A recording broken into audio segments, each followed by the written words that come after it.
Hello, hello mga padangat. Yes, hello. Yes, hello. Hello mga padangat. Welcome back to my YouTube channel. Let's me again, Mary and Mary nyo. Mary ko, meron nating lahat. Kasi ako mapag-ibig kayo.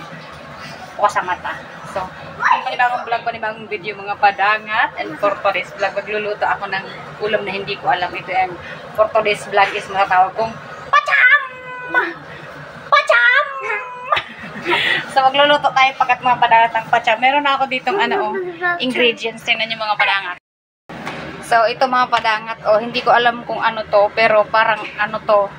Tawag dito yung parang cucumber siya yung mahahaba. Tapos, meron lang ako dito ng bawang. Igigisa ko lang siya sa bawang. Tapos, ito. Tapos, ito talaga hindi to pacham. May pangalan talaga to. Beef to. Tapos, ito.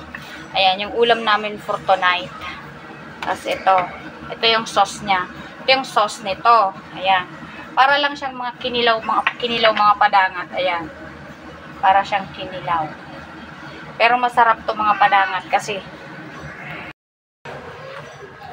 So, nag-init lang ako mga padangat ng tubig muna. Kasi itong beef mga padangat. Ayan. Itong beef. Ano ko lang to, babandawan ko lang to ng mainit na tubig for 30 seconds. And then, hahaongin ko na. Tapos, imimix ko lang dun sa sibuyas tsaka cucumber. And gumawa na ako ng sauce. Baby no! That's for Coco! Yes! Yun, balik tayo mga padangat kasi nag-ulit ang sauce ng mga padangat, ginger, lemongrass,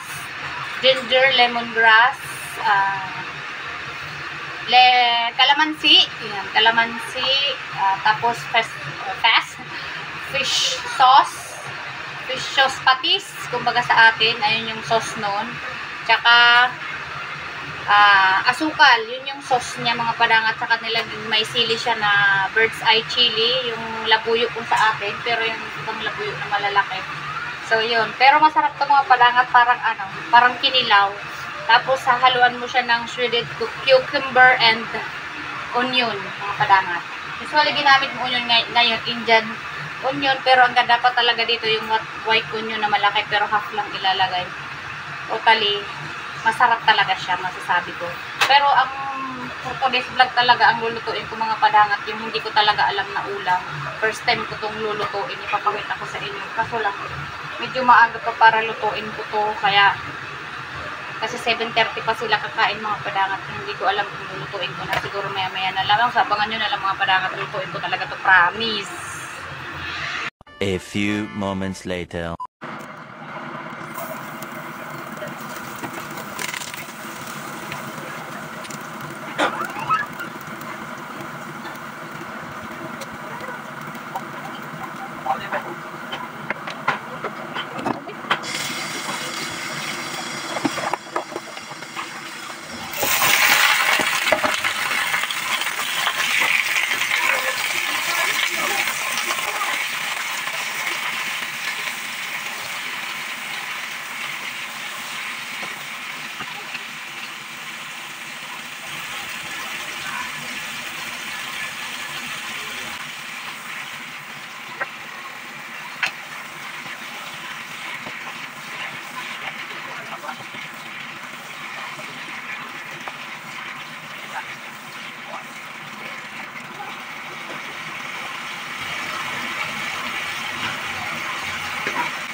The next day.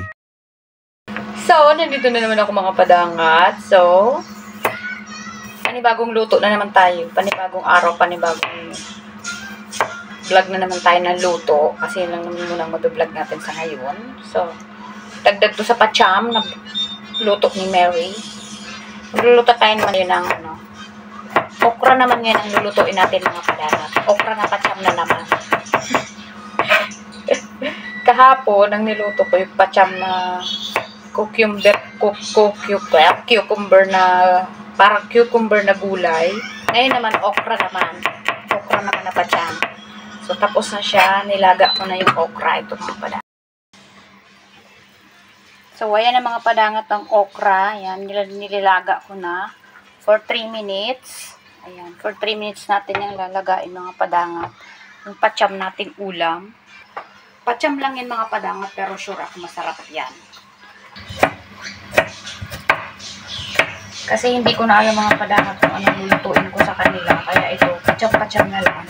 Paborito naman ko din ang okra. Kaya, so yun.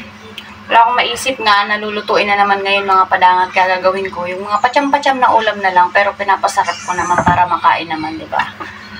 Wala tayong maisip na, kasi sa araw-araw, nakakapagod din sa utak kasi ng araw-araw kang iisip ko anong lulutuin ng mga padangat.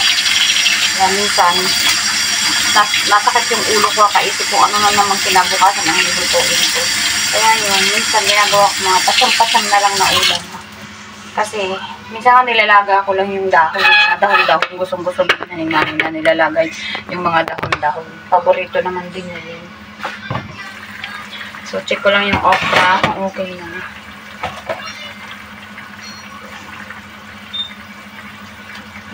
Hindi pa siya malambot.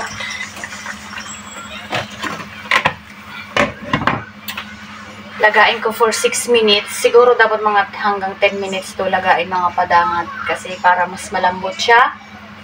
Tapos na ang ating okra. Ayan. Anuhin na natin siya. Tanggalin na natin siya dito. Ayan, malambot na siya.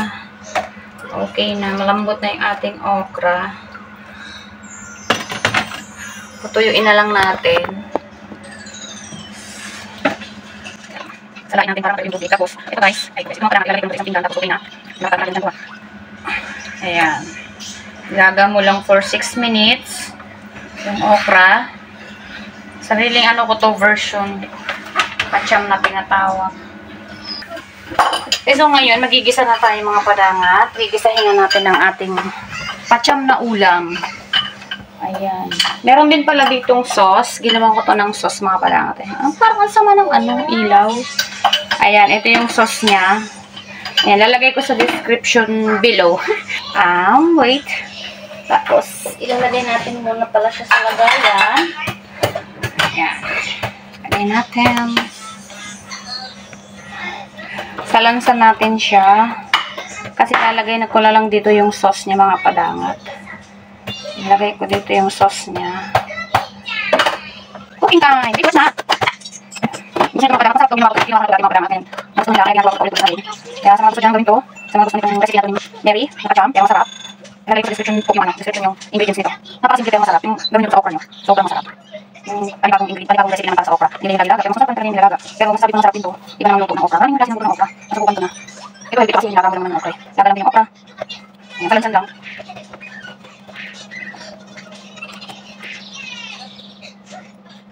So, ayan ha. Salansan na siya.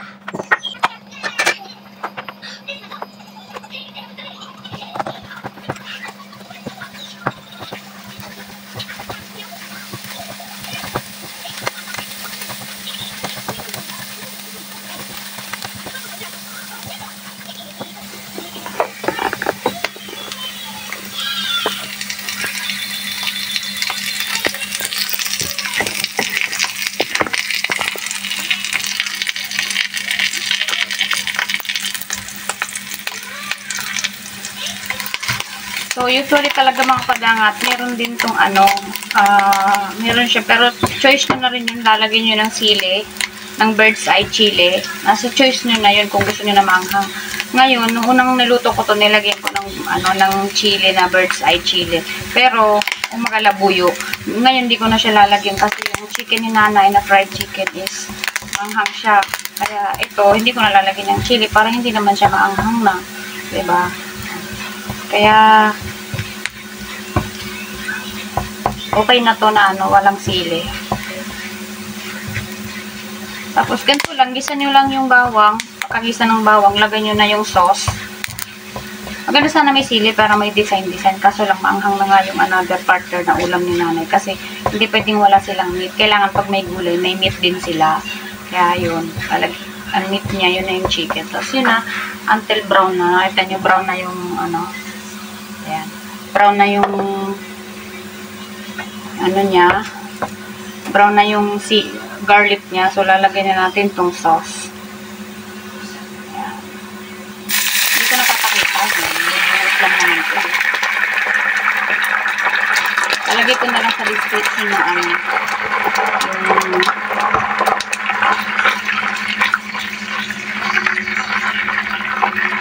ayan, medyo na brown talaga. As in brown lang na yung ano, yung garlic niya, saka nilagay yung sauce. Ito na siya. O, tingnan yung mga padangat. So, ayan na siya mga padangat. O, diba? Looks so yummy na. Antayin lang natin siyang lumapot. Kasi kailangan malapot siya. Timplado na yan mga padangat. Ayan. So, ganyan lang yung ulam nating pacham, pero masarap. Kailangan kahit pacham, pasarapin mo din. Kahit pacham, kailangan masarap din yung ulam para naman masiyahan ang ating mga amo. So, marami naman pwedeng pacham na ulam, pero kaya ang gawin mo na lang paraan, pasarapin mo. Diba? Tikman natin para malaman natin kung masarap. Pag masarap na dito, masarap na, wala tayong exhaust. And mag-ingay tayo exhaust fan.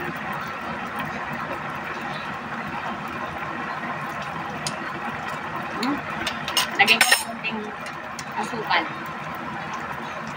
Tapos, kulang pala yung nalagyan ko asukal. Kuntit na lang. Tapos, kunting asin. Tapos, hindi ko nga siya asin. Kuntit lang. Tapos, okay na siya.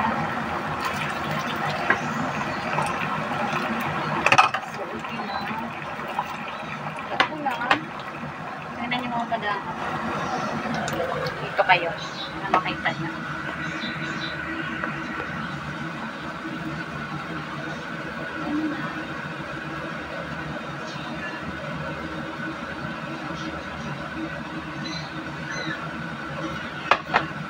So, ayan na siya.